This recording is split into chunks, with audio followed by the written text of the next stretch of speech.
সার্কুলেশনের বাইরে কিছু টাকা চলে গেছে, সেই সার্কুলেশনের বাইরের টাকাগুলো আনতে হলে এটা বন্ধ করতে হবে।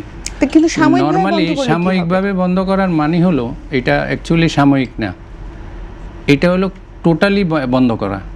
মনে করেন আমাদের বাংলাদেশে মার্কেটে যে 500 এবং 1000 টাকার নোট সাপোজ 800 পিস আছে, এই 800 পিসকে মধ্যে 200 পিস মিসিং।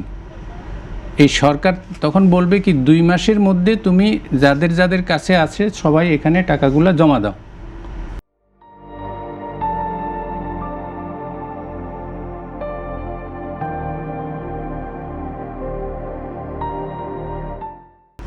এরপরে এই টাকাগুলো আর কোথাও চলবে না।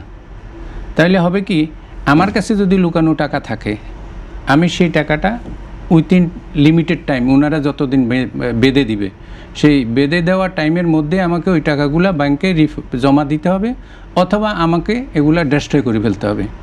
তো ওনাদের ওই সাময়িকের কথাটা হলো যে 2 মাসের কথা যেটা বলছেন, এই 2 মাসের ভিতরে সমগ্র লুকানো টাকাগুলো যেন মার্কেটে চলে আসে, অথবা না হলে এগুলা নাই বলে ধরে নিতে হবে, বা এগুলা চুরি হয়ে গেছে ধরে নিতে হবে, বা এগুলা লুকানো রাখা হয়েছে ধরে নিতে হবে।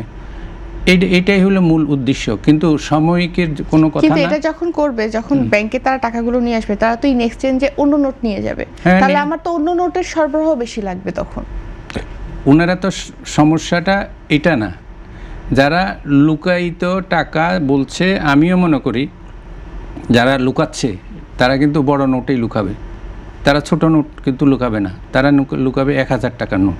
সেই জন্য ওনারা চাচ্ছে 500 এবং 1000 টাকার নোটগুলো বাজারে আসুক, ছোট নোট দরকার হয় আরও দিবে গভর্নমেন্ট, এটা কোনো সাবজেক্ট না। কিন্তু ওই ভিতরে যে লুকানো নোটগুলো, এগুলোর জন্য ওনাদের টার্গেট করেই ওনারা ওই সময়ের অল্প সময় বেঁধে দিয়ে তাদেরকে ওই টাকাগুলো মার্কেটে আনার জন্য এই নীতিটা করতে চাচ্ছে। অর্থাৎ ব্যান্ড করে দিলে তার আর কোনো গত্যান্তর থাকবে না, তাকে অবশ্যই মার্কেটে সেই টাকাগুলো আনতে হবে, বাজারে দিতে হবে, ব্যাংকে জমা দিতে হবে, এগুলো দিয়ে বাজার করতে হবে, অন্য কোনো কিছু কিনতে হবে। অর্থাৎ ঘরে রাখি বসে থাকা যাবে না, 2 মাসের ভিতরেই সব কিছু এটা সেটেল করে ফেলতে হবে।